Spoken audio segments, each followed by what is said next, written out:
Hello, my name is Mark and welcome to I'm Organic Gardening.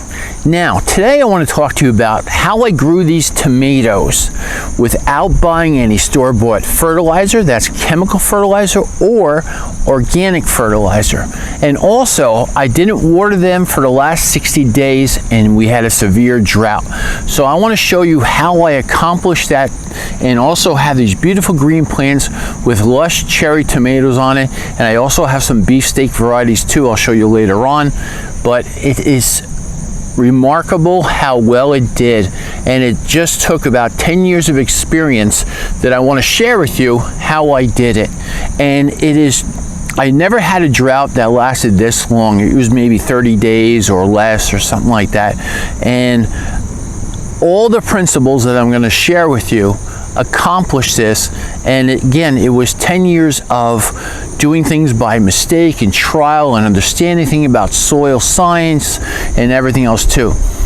I am going to talk about soil science, and a lot of people get turned off or might understand it differently, but I want to make it as basic as possible. It's just a simple formula, and it takes about 4 minutes of your time, and I'll be going over that shortly. I will also dig up a sample of the soil that I grew in. It's hard clay, and also what soil scientists have discovered over the years and have related that to me. This is not something I made up in my own garden. This is something from soil scientists like Dr. Elaine Ingham, and also a big agricultural farmer, Gabe Brown, up in North Dakota, and he stores water in his soil. He gets less rainfall than I would ever possibly imagine. And he grows field corn, hundreds of acres of it all the time, and he's branched out to other things too. But it's the capacity of holding that water that we need during that drought time in our soil, and these plants are a proof of it. And I can finally show you on my own farm, which is 22 acres, and this is my backyard garden. And I am so proud that actually I did have a drought to some extent, because now I know what to do next year, and that's why I want to share with you how to prepare for next year if we have the drought again. If we don't, the principles still apply. And it just is something that I want you to think about, research, and now you have the time now, because food costs is going to go up double next year. I thank you everybody from my last video about commenting of what's going on, and it doesn't look good for next year at all. So I want to share it with you now so you can prepare this winter, grow soil, and next spring grow soil, and just go outside next year and put a seed in the ground, whatever variety you want to do, or species or anything else too. It's just awesome and simple to understand. Okay, let's get into it. So the variety here is called Sun Gold, and you see it's doing exceptionally well. Let me start out with what I did first. I grew these in my basement underneath grow lights. I planted them out at the end of May of this year, and I just planted them into leaf mold. I pulled the leaves back, planted into soil, and let them grow on this cattle panel trellis. And also I want to add one more thing. I did not use any compost growing these tomatoes either. And I want to say that because a lot of people might just say, oh, you use compost, or I didn't use any earthworm castings or nothing else either. This is basically getting all the minerals and nutrients I need out of the soil, my hard clay soil. Now I want to show you, and I'm going to pan down to where the cherry tomatoes hit the ground here. This is the Sun Gold variety. They're doing extremely well, and you can see here all the fruit that's on there and all the tomatoes. Now I want you to see what's underneath the leaf mold. Now I do have mulch here, which I will explain, and that's one of the reasons of storing water is a good mulch on the ground. But I want to explain what the mulch does later on. But for right now, I want to show you the soil that I grow in. So let's take a look here. We'll get some of these nice vines out of the way. But I want you to see, I'm going to move back to leaf mold. Now, just to explain a little bit, and I want to go into more details later on. I only moved back about, say, 2 inches here. Now, let's get down into the soil. You're not going to be able to see this because it's on an angle, but I'm just going to pull a plug out here. Now, this is my soil right here, like so. Now, what you can see here is that I have some nice, rich, dark soil on top, but then I have clay. This is hard clay. and not too bad, but you can tell that it's dry. We did get some rain last night, about maybe a ½ inch, which I'm very happy about, which is good. But you can see how it crumbles apart and doesn't stick together, which is nice. And that's what I'm going to show you, that all this did such a great job holding moisture for these tomato plants all this time for the last 60 days. Let me get another sample here and I'll show you before breaking it apart. Let's do this. There we go. Now, there we go. So this is soil. This is real soil. And what I mean by that is that it's a mixture of sand, silt, and clay. That's what I'm talking about. Peat moss or peat moss potting mix, or sometimes they call it potting soil, is not soil. This has all the minerals that you need, and this is what I fed to my plants. All these minerals that are in this soil, I fed to my plants at a nice average display every single day of taking up water and bringing nutrients. So what's in this clay, and that's the next important thing here, and also my soil here, is that I have biology. I have bacteria and fungi, and also the predators that go with it to release the nutrients back to my plant. So remember, if you're growing in peat moss, you're going to have a lot of problem. Don't fear real soil, and that's what this is, real soil. Now, again, just beautiful. I trust in it, and this is what I've learned in the last 10 years, and I've never strayed from it. It's not a raised bed or nothing else either, but this is where I start from all the time. I want you to see this picture. What you're looking at first before my garden window, where that yellow bucket is, and I just put that over there so you can see it. That's where my tomato plants are, and the garden's behind it. Now, this is my backyard lawn. This is what happens when you don't get any rain for 60 days, or let me say at least a ¼ inch of rain, and we just got another ½ inch last night. But my 60 days are prior to this happening. So this is my backyard, and this is what it looks like around here in the state of New Jersey. This is our drought condition, and just something that I want you to see before I go into explaining some other things. But what I want to explain first is how that soil was able to release nutrients from that sand, silt, and clay to my tomato plants, and the tomato plants did so well because that soil opened up and just absorbed all the water from this past winter. And that's what it's explaining about here. I stored water in my soil and kept it from evaporating for putting a mulch on top of it. And just to give you a little bit of an indication, these are just 4 tomato plants planted in the ground that's growing up on a cattle panel trellis. So let's start off with this, basic facts here. This is a page out of a soil textbook. Now, it doesn't list all the minerals, but it lists the majority of the ones that are, let's say they're not important. Every mineral is important, but this is a good sample of the minerals that are in every soil all over the world. And I mean deserts too. What you can't see, because remember I said you have sand, silt, and clay. Clay you cannot see in sand. Now, the reason why I say that, because a sand particle is about, let's say, you need a microscope to see a sand particle, and you need a magnification of 400 to see an individual sand particle. But they fly around the atmosphere all the time and then land in certain places. So let's say a desert, you have some sand, or a lot of sand and some clay mixed in with that soil, and you might not have organic matter. Now, what's important to all this is that you need water, and there's a prime example of this. No matter what you grow, you need water. I know it's a lot of people think you need a lot of water. You just need moisture. You need water because water supports the life of the biology in the soil, which I'll get to in a few moments here.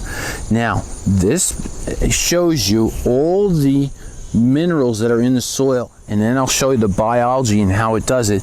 It takes the minerals out of the sand, silt, and clay. Yes, it dissolves it with, let's say, a mild acid, and then extracts it from the sand, silt, and clay, keeps it in its body until something else eats it, what I'll show you later, and then it poops it out. These other organisms poop it out, and they keep what the minerals they need to support their body, and then those other minerals go into the soil, not minerals, the other nutrients go into the soil and then feed your plants. And that's exactly how I grew these tomato plants, with nothing else except the biology of the soil. And nature has been doing this from day one.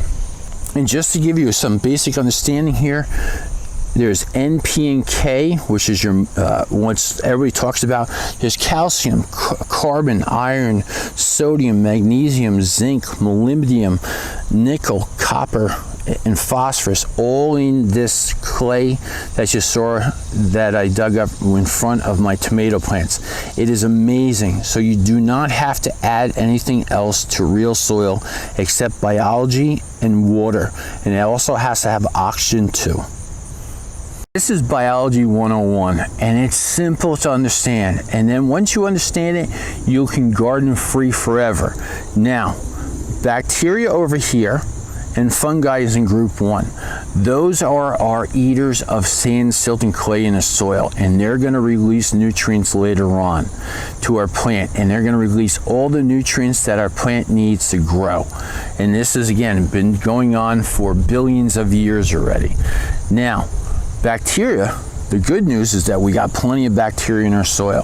What most likely we're lacking is that we're lacking fungi up here.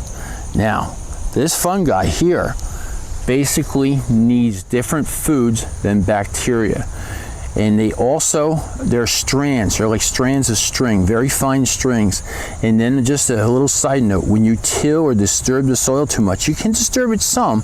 It's not like the end of the world if all of a sudden you do something and you put a post in the ground, or maybe loosen up the topsoil like a 1/4 inch or 1/2 inch to plant seeds. You're not going to destroy the fungi that's in the soil. So back to it. So now we need a balance of bacteria and fungi in the soil. You don't have to worry about doing this. Nature will do it itself. I didn't do anything special. It just comes along. What I did do is I have to supply the food to the soil to grow the fungi. Now, how do I do that? I'm not really doing it too much except supplying plants or a living root in the ground. Those tomato plants actually feed the soil. When sunlight hits the leaves and then goes down into the roots, it forms exudates, which is sugar, proteins, and carbohydrates, and feeds our soil and feeds those microorganisms and gives them signals, if I can say it correctly, now to the plant itself. And now the plant itself can send out like, oh, I need more cobalt right now. So the plant sends that signal out through its exudates, and then all of a sudden those microorganisms bring that cobalt to the plant zone area. It's like a kitchen of signals. Gosh, I can't say that word correctly. So anyway, it's that simple to get nutrients out of the soil. But again, you need water and you need oxygen in the soil, and that's what's usually lacking and not allowing those microbes to live properly. So now we have these two things that are extracting through acids, mild acids, and feeding and absorbing it into their bodies. Now we need these two other groups, this other group, group B. Now we need our nematodes and protozoa to come along, and they have to eat these. Even if these die, they just release organic nutrients, but they're not nutrients for the plant to actually take up. So we need these other two groups, and they are found in your soil and will live in your soil. But your soil has to have oxygen and water. And that's why the last thing I'm going to say here is that's why you grow a cover crop. Cover crop roots open up the soil, builds passageways, builds micro and macro soil aggregates, and will also let your soil breathe properly. Because once these guys are all eating here, you actually have to let the carbon dioxide come out of the soil and back up in the atmosphere. And if you don't do that, then your plants are not going to get the nutrients.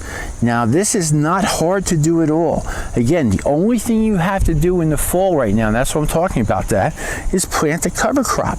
And the cover crop roots will go down, make those passageways, develop all this in your soil, and then sit over winter and be, let's say, dormant, and then next spring when the cover crop starts growing again, that's why you have to have a living root in the ground, like a perennial root, is that it comes back up again, and guess what? It's ready to start feeding your plants, and I got proof of it here. So my tomatoes here have been grown in the same spot for 3 years now.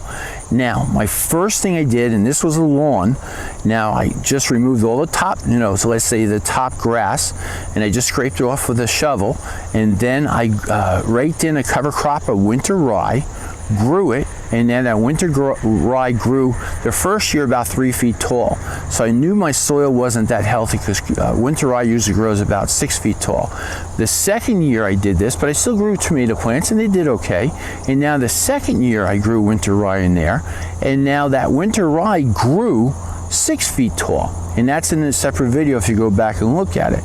Now, with all that going on or something like that, in my third year, I just put this mulch down because I had living soil, and I should have put another cover crop in, but I wasn't able to do it because I had some other things come up in life or something like that. But then I realized is that, listen, let me try this. So I cover this bed here with at least a foot of leaf mold here, and that's what I did. I did at least a foot of leaves on top in the fall. Let's say November, December, they reduced down to about 8 inches thick. And you can see here when I removed those leaves before that they were only about, let's say, 2 to 3 inches thick, because all this leaf mold down here by my tomatoes is being eaten by, let's say, shredders and arthropods, and that's just going to go back up in the atmosphere as carbon or carbon dioxide, and very little of it goes back into the ground. But the mulch did was protect the soil from extreme heat, and then also keep those plant roots decent so they can absorb water and it's sustained from the drought. That's simple. That's my whole individual understanding about this, and I've heard about it, I've read about it, other people experienced it, but this year when we had these 60 days of really dry weather and temperatures up from 95 to 100 degrees Fahrenheit, this was proof to me, and I just saw it for myself. And again, I'm sharing this with you so you can do the same thing. So get that soil biology started this fall by your, let's say, cover crop of winter rye, or you can use clover or anything you want to, or a mixture of things. Save your leaves, and then in the springtime you can cut down the winter rye and also have your leaves nearby, and then apply the mulch. And then all that rain and everything else too from those roots opening up the soil, because those roots are going to go down into the soil and then open it up into passageways, and those passageways are going to at least save at least 50% more water in your soil, because air gaps in your soil from those roots opening up, that's what soil is. It's 50% air, and that's what all those cover crops do, and all the soil biology does. So I want to share this example with you. I've used it before, and it's great to understand it because it's just a simple example to use. Now, here we have just a nice large sponge. Now, when your soil is compact, your sponge is compact or pushed down. Now, what I'm saying is that we're going to have to get more water in our soil so we can survive a drought, and also we do this by applying a cover crop. That cover crop grows in there and then takes that sponge or our soil and loosens it up slowly by the roots of the cover crop. And you can see here when it's expanded, this can hold more water, and that's what we're doing in our soil. We're expanding this, and as in our sponge here, we have all this pores because we can compress our sponge and we're pushing the air out. So now we're trying to get that air back in the soil, and that's what cover crops do. They actually grow soil for us. Those roots feed all the microbes that are in the soil, aka our sponge here, and makes air pockets all inside that soil, so we get 50% more water retained in our soil. Again, if you think about it, how much water are you going to retain in this tiny little sponge? Some that you always have in your garden. But if that sponge expands and gets all those roots tilling our soil for free and holding all that extra moisture and water and also air pockets in there, our plants are going to do fantastic. And this is what nature has been doing so as I promised, we have some nice beefsteak varieties. They grew a little small because we had that lack of water this year. I see a couple more down here below. Now let's see if I can pick one that's on a different vine here. Nice, looks great, delicious. And just like these other ones here, you can see, are doing extremely well. These here, and that's a nice cluster of tomatoes, and we'll be hopefully giving them away to some nice neighbors that are just thirsting for some beautiful tomatoes this year. And also, what I'm explaining to you just doesn't work for tomatoes either. It works for all my garden varieties that I grow here. Now this is some cabbage I'm growing underneath some netting, because it's getting attacked because of a lack of water. Now, I'll just pull this back here. Now this is I have some nice Asian cabbage here, and I have some nice dark purple cabbage, which is at the end of the row, you can see, and they're doing extremely well, and again, in our soil that is sand, silt, and clay. And here's a little better close-up of what's going on with my cabbages. So what I just explained in this video applies to everything here. Here we have a beautiful flowering, let's say, plant here. I don't know the variety of it or the name of this, but it's doing extremely well, and it's following the same basic rules as our, let's say, tomato plants are. And it goes for everything, apple trees. And now I also have another volunteer plant growing in a different spot, and I'll show you that too. And this is my other volunteer plant I have growing in the garden. I don't think this is a squash. It looks like it's going to be more of a pumpkin, but I probably kicked the leaves around and there was a seed in there, several pumpkin seeds, and now it's growing very nicely. Again, 60 days of a drought, and this is getting all the nutrients it needs from the soil, as I explained, from the soil food web. And this is just gorgeous, and just goes to show you, I didn't water this at all, I didn't fertilize it at all. Again, it's got that nice deep mulch around it from the leaves, and it's doing perfectly. And you can see how green this plant is and how healthy it is. Just gorgeous. So I just want to share with you what's coming up next in my next video. This is about here, from here to there. It's about 200 feet, and it's about 200 feet wide, so I have an acre here. I'm going to be planting up some cover crops. I wasn't going to really try to get cover crops in this early, but you can see how nice the soil is. There's lots of leaf mold on it. So I'm going to try it as an experiment I want to share with you, so you can start with your cover crops and start growing soil. And I'm going to be doing a lot, daikon radishes, turnips, clover, winter rye, you name it. We're going to mix them all together. There's a couple seed companies that are doing mixes. I want to try a couple of them from different seed companies. Now, this is all good, so please take the time, please subscribe and give it a beautiful thumbs up like you always do. I really appreciate you watching my videos. It helps out my channel immensely for liking my videos and sharing with other people. And again, we're going to get through this together here. It's very interesting what's going on in the world, but the thing is, I want to share with you now so you can grow plenty of food next year and not have to worry about it. So until next time, enjoy and happy gardening.